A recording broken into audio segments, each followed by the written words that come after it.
An anecdote of a Disney employee from the mid 2010s has highlighted a time when the board of Disney were very keen to purchase Nintendo.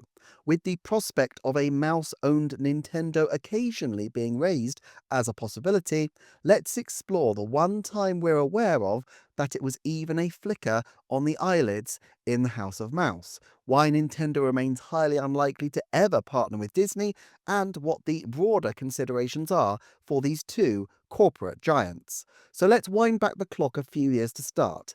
Entering 2016, Disney was riding high. They had just released Star Wars Episode 7 to record-breaking box offices and general acclaim from both audiences and critics. The Marvel movie juggernaut was also in full swing with their third Avengers movie in development, as well as a host of connected television shows. Pixar was also mopping up the acclaim, with 2015's Inside Out in particular having been a huge creative, critical, and box office hit. In almost all respects, the company seemed to be in a world that was shining, shimmering, and splendid. That said, they were just looking at discontinuing their Disney Infinity Toys to Life project, which seemed to indicate a retrenchment from Disney from the video games market. In 2014, it was reported that the company's interactive division had been losing $200 million a year between 2008 and 2012. And as they shut down studios left and right, they laid off 700 staff members.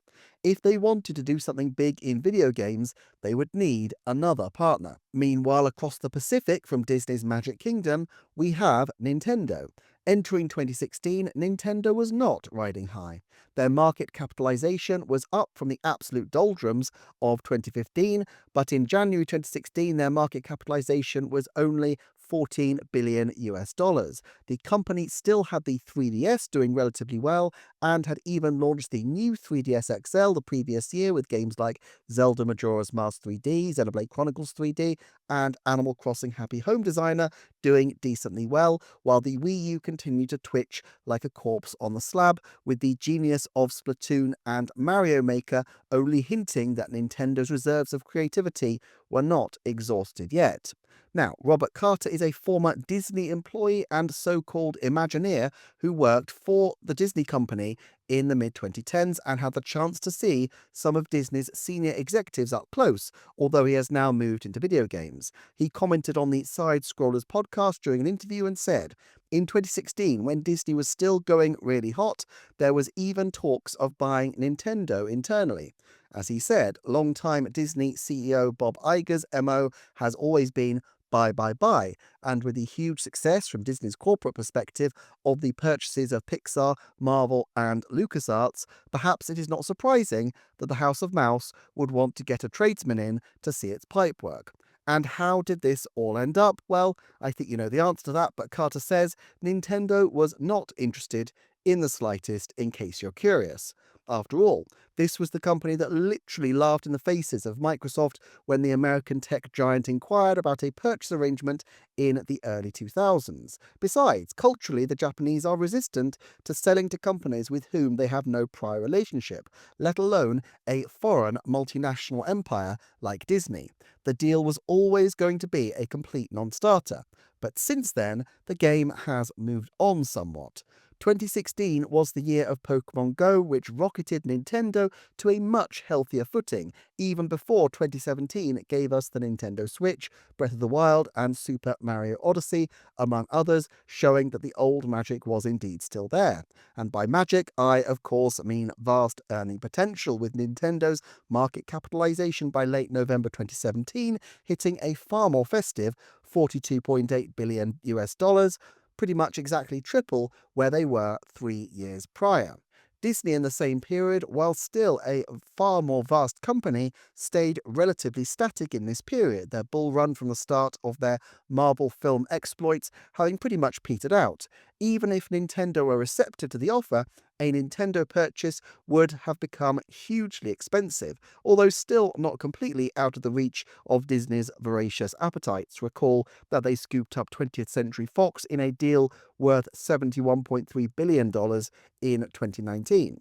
That said, Disney have not given up the thought of acquiring a video game subsidiary, with a Bloomberg report suggesting that both EA and Ubisoft have been considered as potential acquisitions, with Iger still reportedly being non-committal. And Disney generally had better success licensing out its many properties over the years, even in the field of comics. Despite owning the biggest American comics publisher in Marvel, Disney still strikes deals across the industry, with titles like Gargoyles and Darkwing Duck being published by Dynamite, while Fantagraphics are handling the reprints of works of legendary Disney comic creators such as Carl Barks and Don Rosa.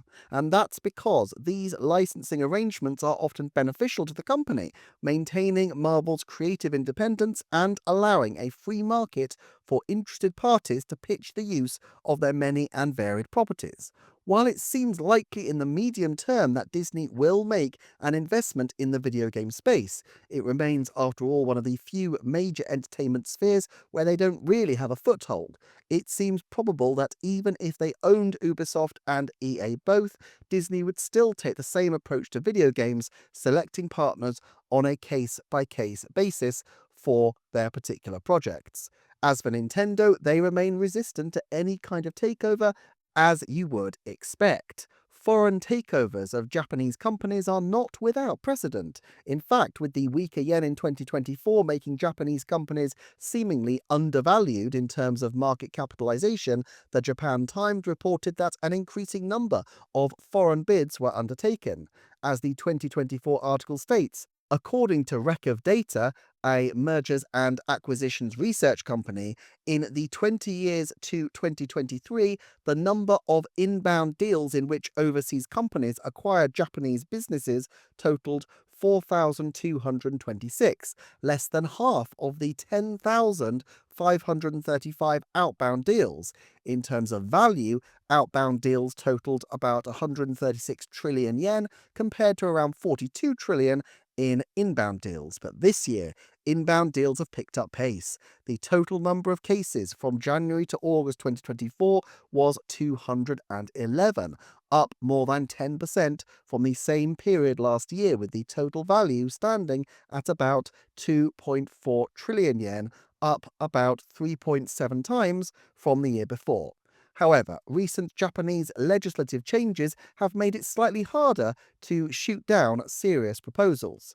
The Japan Times adds, foreign businesses aiming for mergers and acquisitions in Japan received support from the Guidelines for Corporate Takeovers drawn up by the Ministry of Economy, Trade and Industry, published in August last year. The guidelines recommended that companies that have received takeover proposals give sincere consideration to the offers. They state the decisions on whether a specific acquisition offer is desirable should be based on whether it would contribute both to enhance corporate value and secure the interests of shareholders, adding that increased transparency regarding acquisitions should be ensured. As a result, an executive of a major company who remained nameless said, "We can no longer squash a proposal behind the scenes." Still, Nintendo is unlike many Japanese companies because although its market capitalization is expressed in yen, its business is significantly based in the rest of the world. Moreover, in the relatively unlikely event of a hostile takeover, something few would even have the wealth to try, and Disney would certainly not risk the reputational cost of attempting, Shuntaro Furukawa mused in 2019, in the case that we face a hostile takeover that would damage the value of the company or the common interest of the company's shareholders, we do have systems in place both within the company and in connection with outside experts for such an occurrence to take all legal and appropriate steps against it, even if we have not proactively put preventive measures in place.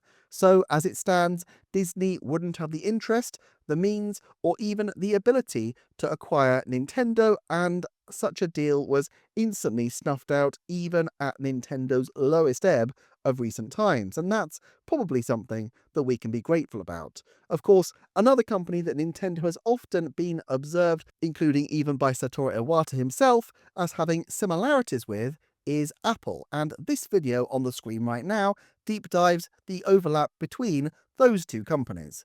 Thank you so much for watching. Please do check out the Patreon, and I shall see you next time for another Nintendo Forecast.